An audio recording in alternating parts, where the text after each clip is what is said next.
जय एकविरा मंडळी, तर कशा आहात? आय होप की सगळे मजेत असणार. तर काही आता आम्ही चाललोय मलंगडला कुशिवलीच्या धबधब्यावरती.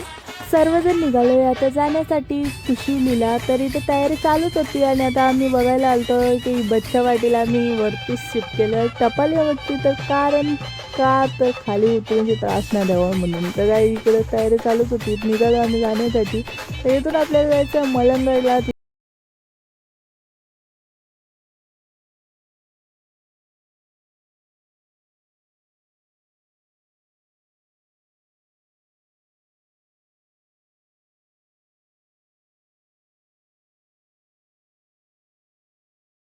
कसलं लोकेशनवरती तसं आता आमची मंडळी सगळी उतरत होती. आजची लोकेशन ही होती आणि मामा बघू शकता इकडे कंटोलीड आहे.